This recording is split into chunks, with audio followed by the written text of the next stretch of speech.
लखनऊ।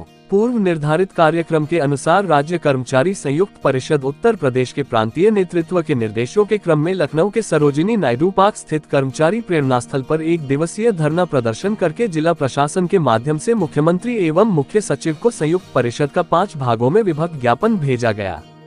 धरना प्रदर्शन की अध्यक्षता संयुक्त परिषद के जिला अध्यक्ष नितिन गोस्वामी ने किया, जबकि संचालन जिला मंत्री वीरेंद्र तिवारी ने किया। मुख्य अतिथि के रूप में संयुक्त परिषद के प्रदेश अध्यक्ष JN तिवारी एवं विशिष्ट अतिथि के रूप में संयुक्त परिषद की महामंत्री अरुणा शुक्ला उपस्थित थी। धरना स्थल पर उपस्थित 300 से भी अधिक विभिन्न विभागों के कर्मचारियों एवं आशा बहुओं को संबोधित करते हुए संयुक्त परिषद के प्रदेश अध्यक्ष JN तिवारी ने अवगत कराया कि कर्मचारियों के प्रति सरकार की उपेक्षा से क्षुब्ध होकर संयुक्त परिषद ने आंदोलन का रास्ता अख्तियार किया है। मुख्य सचिव एवं प्रमुख सचिव कार्मिक कर्मचारी संगठन के साथ विगत 2 वर्ष से कोई वार्ता नहीं कर रहे हैं, जिसके कारण कर्मचारियों की उचित समस्याओं का भी निराकरण नहीं हो पा रहा है। संयुक्त परिषद के काफी प्रयासों के बाद आउटसोर्स कर्मियों के लिए निगम का गठन तो हो गया, लेकिन अभी तक इसका फायदा आउटसोर्स कर्मचारियों को नहीं मिल सका है। किसी भी आउटसोर्स कर्मी को अभी तक न्यूनतम मानदेय नहीं दिया गया है। महानगरीय सेवाओं के 1000 से अधिक कर्मचारी सेवा से हटाए जा चुके हैं। उनको इलेक्ट्रिक बसों पर समायोजित किए जाने के कार्मिक विभाग के निर्देशों के अनुसार कार्यवाही नहीं की जा रही है। परिवहन निगम में सरकारी संपत्ति को बेचे जाने का सिलसिला जारी है एवं डगामारी चरम पर है। आशा बहुओं को पिछले 4 माह से उनके मानदेय का भुगतान नहीं हुआ है, जिसके कारण अल्प मानदेय पाने वाली आशा बहुएं भूखमरी की कगार पर है। पुरानी पेंशन बहाली, कैशलेस चिकित्सा का सरलीकरण, रिक्त पदों को भरा जाना, पदोन्नति के पदों पर पदोन्नतियां किया जाना, खाद्य रसद, राजस्व, चिकित्सा, स्वास्थ्य, माध्यमिक शिक्षा, उच्च शिक्षा सहित कई विभागों के कर्मचारियों की वेतन विसंगतियों पर मुख्य सचिव समिति द्वारा निर्णय किया जाना, सिंचाई विभाग में निष्प्रयोज्य किए गए पदों को पुनर्स्थापित किए जाने का आदेश किया जाना, शिक्षणेत्र कर्मियों को सेवानिवृत्ति पर 300 दिनों का अवकाश दिया जाना, अनुसूचित प्राथमिक विद्यालयों के शिक्षकों को अनुदान सूची में लिया जाना आदि मांगों पर लगातार अनुरोध के बावजूद भी निर्णय नहीं हो रहा है। पदाधिकारियों का उत्पीड़न किए जाने की घटनाएं भी निरंतर बढ़ती जा रही हैं। संयुक्त परिषद के अध्यक्ष ने कर्मचारियों की समस्याओं का निराकरण नहीं किए जाने पर चिंता व्यक्त करते हुए आज के धरना प्रदर्शन में आर पार के आंदोलन का ऐलान किया है। उन्होंने कहा है कि मुख्यमंत्री प्रशासनिक अधिकारियों के कार्य प्रणाली की समीक्षा करें एवं कर्मचारियों से संबंधित मुद्दों पर शीघ्र निर्णय कराएं। संयुक्त परिषद ने सरकार को मांगों का निस्तारण कराए जाने के लिए 8 नवंबर तक का समय दिया है। 8 नवंबर से आंदोलन का तीसरा चरण शुरू होगा, जिसमें मंडल एवं जनपद स्तर पर संयुक्त परिषद के प्रांतीय पदाधिकारी सम्मेलन, गोष्ठियां एवं प्रेस वार्ता कर कर्मचारियों की मांगों के प्रति सरकार की उदासीनता से अवगत कराएंगे एवं 20 जनवरी को विधानसभा पर विशाल धरना प्रदर्शन के लिए कर्मचारियों को तैयार करेंगे। आज के धरना प्रदर्शन कार्यक्रम को राज्य कर्मचारी संयुक्त परिषद की महामंत्री अरुणा शुक्ला, उपाध्यक्ष शिवाकांत द्विवेदी, ओम प्रकाश पांडे, यूपी फूड और civil supplies inspectors officers association के महामंत्री Trilokinath Chaurasia, central regional workshop कर्मचारी संघ के महामंत्री Jaswant Singh, federation of UP ministerial association के महामंत्री विनोद कनौजिया बुधिराम, राजकीय प्रेस मिनिस्ट्रियल कर्मचारी संघ के अध्यक्ष सुनील कुमार मिश्रा, आशा हेल्थ वर्कर्स एसोसिएशन की अध्यक्ष श्रीमती कुसुमलता यादव, सरला सिंह, सीमा यादव, ममता सिंह, नगरीय परिवहन संविदा कर्मचारी संयुक्त परिषद की इकाई के अध्यक्ष महेंद्र सिंह, महामंत्री गोविंद कुमार सहित कर्मचारी नेताओं ने संबोधित किया। परिषद उत्तर प्रदेश हमेशा कर्मचारियों के हितों की बात करता है और आज कर्मचारियों की मांगों को लेकर ये 1 दिवसीय प्रदर्शन हो रहा है। क्या कुछ कहेंगे, किन मुख्य मांगों को लेकर आज ये प्रदर्शन हो रहा है? राज्य कर्मचारी संयुक्त परिषद प्रदेश के सभी संगठनों में एक अनुशासित संगठन है और हम अपनी बात शासन प्रशासन तक वार्ताओं के माध्यम से, पत्र के माध्यम से, मुलाकात के माध्यम से बराबर पहुंचाते हैं और उनके समाधान का प्रयास करते हैं। हमारी प्रायोरिटी जनता की सेवा है। अपनी समस्याओं को हम जनता की सेवा के ऊपर रख करके काम नहीं करते।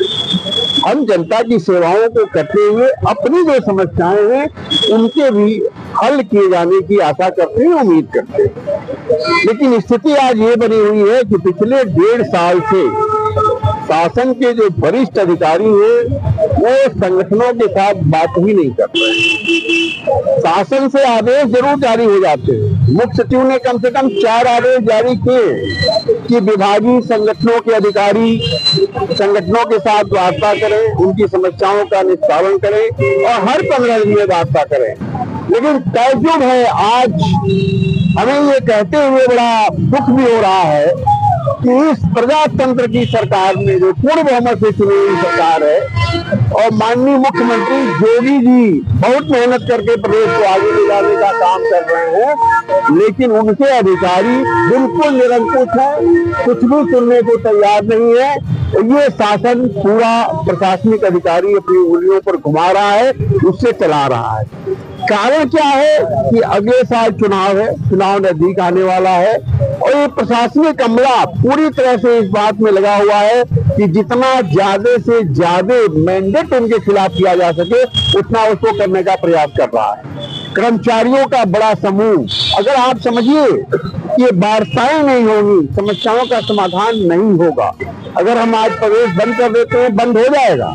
ये रोडवेज कर्मचारी, रीजनल कर्मचारी वर्ग साहब संघ के महामंत्री बैठे हुए हैं, रोडवेज का चक्का जाम हो जाएगा। रोडवेज के और संगठनों के हैं लोग, चक्का जाम हो जाएगा। नगरीय परिवहन सेवाओं के अध्यक्ष बैठे हुए हैं, नगरीय परिवहन का चक्का जाम हो जाएगा। हमारे अस्पताल के कर्मचारी बैठे हुए, अस्पताल की सेवाएं बंद हो जाएंगी। लेकिन ये इसका सलूशन नहीं है। सलूशन ये है कि हमारे कर्मचारियों की समस्याओं का आप संज्ञान लीजिए और समय समय पर उसका निराकरण करिए। मैं आज ये धरना प्रदर्शन हमारा पूरा प्रदेश में चल रहा है, हर जिले में चल रहा है।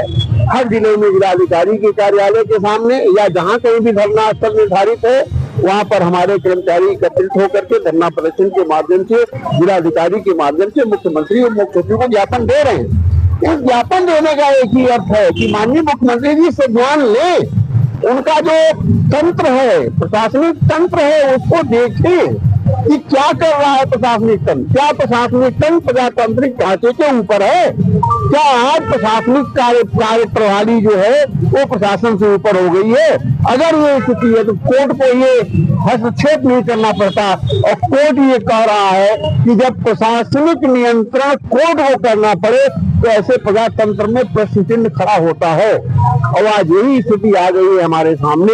हम लोगों ने जुलाई में एक कार्यकारिणी की बैठक किया था और उस कार्यकारिणी की बैठक में हमने निर्णय लिया था, जुलाई में लिया था निर्णय कि हम अपना ये नेशनल कार्यक्रम लॉन्च करेंगे और इसको हम फेजेज में करेंगे, क्रमशः करेंगे। और किया हमने 4 सितंबर से हमने पहले जनपदों में कार्यालय टू कार्यालय जाकर के कर्मचारी जागरण का अभियान किया और आज 16 अक्टूबर को हम प्रदेश के हर जनपद में धरना प्रदर्शन के माध्यम से, जिलाधिकारी के माध्यम से ज्ञापन देने का कार्यक्रम कर रहे हैं। रोडवेज है, परिवहन निगम में सेवाओं का निजीकरण धुआंधार हो रहा है, बेचने में लगा हुआ है पूरा विभाग। जो बड़े बड़े अमला है, अधिकारी हैं, उनको तो कोई दिक्कत नहीं है, लेकिन हमारे जो संविदा के कर्मचारी हैं, संविदा चालक परिचालक हैं, उनको नौकरी से निकाल दिया जा रहा है। आप कहाँ से क्या करोगे? एक तरफ से योगी जी कहते हैं कि हम रोजगार हर एक को देंगे, सबको पेंशन देंगे, सबको रोजगार देंगे, बट रोजगार है कहाँ? कहाँ चला गया रोजगार भाई? माननीय मुख्यमंत्री जी की घोषणाएं कहाँ चली जाती है? उसका अमल क्यों नहीं होता है? ये एक प्रश्न आज है, इसको जानना जरूरी है। ये परिवहन सेवाओं के लोग हैं, जितने महानगरीय परिवहन सेवाएं हैं, बनारस है, कानपुर है, मेरठ है, मथुरा है, आगरा है, लखनऊ है, अलीगढ़ है, उनमें से सारे हमारे चालक परिचालक बेरोजगार हो गए। क्यों बेरोजगार हो गए हैं? कि साहब बसें नहीं है, आप ड्यूटी पर बुला लेते हो, बस नहीं है, और अगर बस नहीं है तो उनको आप ड्यूटी पर नहीं मानते, उनको आप वेतन नहीं दे रहे हो। आज नतीजा ये है कि 50% से ज्यादा कर्मचारियों की छटनी हो चुकी है और जो 50% कर्मचारी हमारे हैं वो 4,000-5,000 में अपना किसी तरह से गुजारा कर रहे हैं। कैसे संभव है? वो कर्मचारी अभी 2 महीना पहले तक 17,000-18,000 वेतन पा रहा था, वो अब 4,000-5,000 पर आ गया। इसको कौन देखेगा? प्रजातंत्र की आंख होती है प्रशासनिक अधिकारी, प्रशासनिक अमला का ये दायित्व है कि वो मुख्यमंत्री जी को ऐसी स्थिति बताए, लेकिन नहीं। यहाँ पर एक टीम बनी हुई है जो ऑल इज वेल की बात करती है और इस ऑल इज वेल के चक्कर में प्रदेश की ऐसी तैसी हो रही है। केवल घोषणाएं कर देने मात्र से काम नहीं चलता है। कल मैंने एक माननीय सांसद जी का पत्र देखा मुख्यमंत्री जी के नाम, गृह सचिव के नाम, कि माननीय मुख्यमंत्री जी ने पुलिस वालों के लिए जो घोषणाएं की हैं वो धरातल पे नहीं आ रही है, उनका क्रियान्वयन नहीं हो रहा है। गृह विभाग बताए कि कब होगा, उनके भत्ते बढ़ाए गए, उसका कुछ नहीं, उनके और सुविधाएं दी गई, कहीं कुछ नहीं है। तो सिर्फ घोषणा करने से नहीं है, आज की जनता भी जागरूक हो गई है। हमारे यहाँ विसंगतियां कर्मचारियों की पड़ी हुई है। खाद्य रसद विभाग में आप ताज्जुब करेंगे कि वहां पर आंखों की पुतली से हाजिरी ली जा रही है, और हमारा कर्मचारी और अधिकारी एक किसान के लिए उसके पैडी परचेज में 3 बार आंख की पुतली लगाता है, और दिन भर में अगर 15 किसानों का उसने किया तो 45 बार उसकी पुतली पर रेज आएगा, और निश्चित रूप से 2 महीने बाद उसकी आंख खराब हो जाने वाली है। ऐसी स्कीमें, ऐसी योजनाएं सरकार में बनती हैं और हमारे कर्मचारियों के ऊपर थोप दी जाती है। पहले वो अधिकारी इस कार्य को करके क्यों नहीं देखते हैं? क्या उनकी आंखें कीमती है? हमारे कर्मचारी की आंखें बेकार हैं।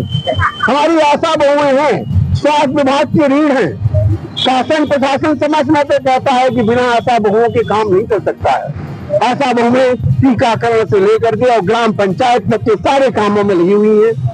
इनका मानदेय 2 साल पहले माननीय मुख्यमंत्री जी ने अपने स्तर से 700 से बढ़ा के 1500 किया, न्यूनतम 5600 रुपया किया। लेकिन अगर आज पूछ लीजिए आशा बहुओं से, किसी को 4000, किसी को 5000, कहीं नहीं मिल रहा है, सब 2000, 3000, 4000 में काम कर रही है। तो इनके लिए भी न्यूनतम मजदूरी निश्चित होनी चाहिए।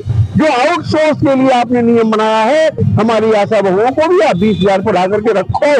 ये हमारी डिमांड है कि आप इनको जो है करो। इस तरह से हमारी जो विभिन्न संवर्गों की डिमांड है, हमारे जो शिक्षणोत्तर के कर्मचारी हैं, रिटायर्ड होते हैं, उनको विभाग 300 दिन का नकदीकरण देता है, लेकिन शासन ने बंद कर दिया, नहीं दे रहा है। तो मोनोपोली और अफसरशाही एकदम से चरम पर है, और अब हम लोग सड़क पर आ गए हैं। माननीय मुख्यमंत्री जी से मैं निवेदन करना चाहता हूं कि प्रदेश का राज्य कर्मचारी कभी भी उग्र नहीं होता है, लेकिन आज प्रशासनिक काफिले ने ऐसी स्थितियां उत्पन्न कर ली है कि हमको सड़क पर आने पर मजबूर कर दिया है।